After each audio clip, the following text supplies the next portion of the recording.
안녕하십니까, 조로입니다. 네, 오늘은 진짜 좀 예민하면서도 재밌는 주제를 갖고 왔어요. 대리랑 과장이 얼마큼 받는 게 가장 좋을까라는 주제인데 아마 다들 궁금하실 것 같아요. 내가 대리인데 지금 많이 받고 있는 걸까? 과장인데 내가 조금 받고 있진 않을까? 이런 생각들을 많이 하실 것 같아서 조로님께서는 진짜 수백 명의 이직 컨설팅을 하셨잖아요. 그래서 조로님이 생각하시는 대리의 상중하, 과장의 상중하가 좀 궁금했습니다. 이제 일단 이 주제 굉장히 예민한데, 왜냐면 제가 저번에도 다른 컨텐츠에서 말씀드렸지만 산업군마다 다르고 막 이런 거지, 사실 뭐 직무 따라 연차 따라 다르고 이러진 않거든요. 하지만 제가 컨설팅 오래 하다 보니까 그 어느 정도 레벨이 되면은 시장 가격보다 좀 낮다고 판단돼서 연락이 진짜 많이 오느냐, 그다음에 어느 정도 올라가면 이 친구가 정말 그 연락이 조금 오느냐가 딱 느껴지더라고요. 그래서 그 얘기를 좀 드리고 싶어요.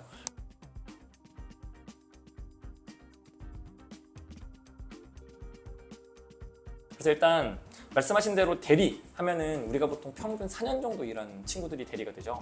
대리 1년차 기준으로 제가 이제 봤을 때 이직이 별로 안 어려운 평균 정도는 한 5천 정도였던 것 같아요. 5천 정도였던 것 같고, 그러면은 그 중에서 한 500 정도 낮춰서 4,500 정도 되면은 하로 분류가 될 텐데, 그 하가 어떤 느낌이냐면은 열었을 때 정말로 연락이 많이 오고 막 어디서든지 부를 만한 그 정도 낮은 가격 정도 레벨로 인식하는 시장에서.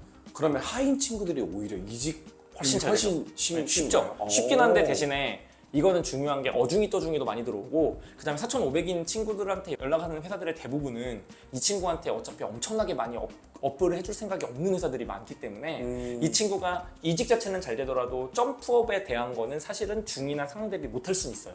예, 그러긴 하지만 연락은 정말 많이 와서 저는 사실 연락이 그렇게 4,500 정도 되는 친구가 온다면은 쉽게 이직 가능하다 이렇게 항상 얘기를 하거든요. 그 정도 4,500이라고 보시면 되겠고, 상은 뭐 중에서 한 500 올려서 5,500 정도라고 보시면 될 것 같아요. 그런 다음에 과장 같은 경우에는 중 같은 경우에는 한 6,700, 800 정도 되면은 중이라고 좀 보여지고, 높다 느껴지는 거는 저는 7,500 잡거든요. 7,500이면 오우 좀 많이 받으시네요 이렇게 얘기하고요. 이게 참고로 말씀드리면 이 모든 건 전부 영끌이에요, 여러분. 기본급 아닙니다. 물론 이제 누군가는 이렇게 얘기하시겠죠. 현대차는 뭐 신입이 뭐 9,000 받는다는데요, 뭐 영끌로 9,000 하는데요, 이런 얘기 하시겠지만 위에 얘기고, 그 다음에 1년 딱 잘 받는 그런 얘기고, 제가 보기에는 7,500 정도 과장 8년 하시는 분이 받아도 저는 오 잘 받으시네요 라고 얘기를 합니다. 이게 이제 현실이라고 보시면 되겠고, 그 다음에 이제 하 쪽이라고 치면 6,000 초반대 정도라고 보시면 되겠죠. 6,100, 200, 6,000 이 정도면은 이 과장이 이 정도 8년 되신 분이 이 정도면은 이직이 좀 쉽습니다라고 말을 하는데, 사실 제가 지금 말씀드리는 건 산업군 같은 거를 좀 안 본 거라서, 어떤 산업군은 진짜 10년 일하시고 15년 일하셔도 뭐 6천, 7천 안 되시는 거 많다는 거 저도 알고는 있어요. 알고는 있는데, 자, 그런데 그럼에도 불구하고 이렇게 숫자를 정해드린 거는 그래도 이제 일반적으로 대졸에서 그냥 나쁘지 않은 산업군에서 일하신 분들이 어느 정도 레벨인지를 아셔야지 내가 이직을 할 때 좀 더 지를까 말까를 정하실 수 있으니까, 그래가지고 말씀드린 거라고 생각해 주시면 될 것 같습니다. 제가 방금 들었던 것 중에 되게 재밌었던 게, 연봉이 낮으면 낮을수록 양은 훨씬 더 많이 들어온다, 오퍼가. 그쵸. 이 얘기가 너무 재밌었던 것 같고, 그러면 연봉이 상중하일 때의 이직 전략도 좀 많이 바뀌게 되나요? 그쵸. 아무래도 완전 달라지죠. 전략 자체는 플랫폼 많이 쓰고 내가 이제 예쁘게 경력기술서 만들고 이것까지는 똑같은데, 하일 때는 중요한 전략이 뭐냐면 회사를 잘 걸러내는 게 더 중요해요. 그래서 여러분들이 회사를 바라보는 눈 자체를 어느 정도 정하셔야 되고, 그 예를 들어서 자플래닛 점수도 좋고 아니면 블라인드 점수도 좋고, 혹은 내가 어느 정도 이 뭐 매출은 얼마 이상이다, 뭐 얼마 이상이다, 이런 룰을 정해 놓으신 다음에 들어오시는 회사 중에서 그 룰에 적합하지 않은 회사는 다 쳐내시면서 내가 시간을 안배해서 보는 방식이 하한테는 필요합니다. 아까 전에 대리 기준으로는 4,500 얘기했고, 그 다음에 과장 기준으로는 6,000 초반대 얘기했잖아요. 그분들 같은 경우에는 이렇게 내가 회사 보는 눈을 높이는 전략이 필요하고, 중은 사실 이제 상과 하의 중간이니까 이제 들으시나요 판단하시면 되는데, 상이 문제예요. 상은 실제로 여러분 정말로 연락자를 안 오고요. 그 다음에 산업군이 좀 정해져요. 왜냐하면은 과장에서 7,500 정도가 높다고 말씀드렸는데, 그거를 감당할 산업군이 사실상 생각보다 많지가 않아요.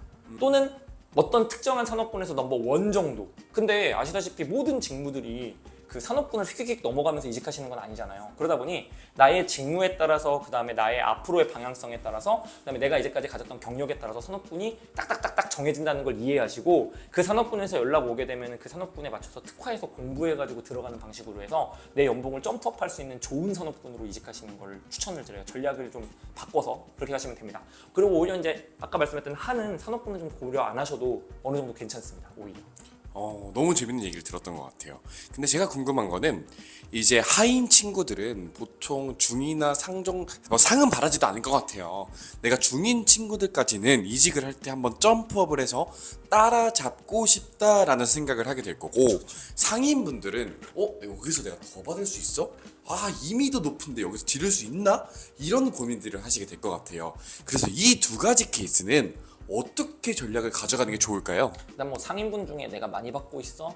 더 받을 수 있나 생각하신 분 없고 그냥 나 존나 적어라고 항상 생각해요. 사람들도 난 이거밖에 안 받는데, 왜냐면 항상 우리 위를 보기 때문에 1억 받는 친구도 있단 말이죠. 그러니까 이제 위만 보는데, 저는 이제 좀 약간 한 발짝 물러나서 항상 연봉에 대해서 특히 메타인지가 정확해가지고 넌 많이 받는 거야 이렇게 얘기해 주긴 합니다. 하인 친구들 많이 받는 전략 같은 경우에 솔직히 말씀드리면은, 그러니까 상이랑 하랑 기본적인 연봉에 대해서 그 우리가 인사팀이랑 이렇게 딜을 걸어야 되는 건 비슷한데, 여러분들이 일단 자신의 연봉에 대해서 명확하게 이렇게 그 제대로 좀 잘라놔가지고, 무슨 얘기냐면은 기본급 얼마 받는지, 계약 연봉을 얼마 받는지, 상여금 얼마 받는지, 그 다음에 설날 추석에 들어오는 돈은 얼마인지 이런 거를 명확하게 딱 이해하신 상태에서 상대가 제시하는 돈에서 똑같이 대치를 해보시고, 여기에서 빠지는 부분이나 아니면 좀 떨어지는 부분 혹은 더 받고 싶은 부분을 명확하게 협상을 하실 때 말씀해 주시는 게 좋아요. 이건 하든 상이든 똑같아요. 그래가지고 저는 이번에 이제 이직을 할 때 이러이런 부분에선 좀 개선되기 원했기 때문에 기본급을 얼마 정도 받아야겠습니다. 혹은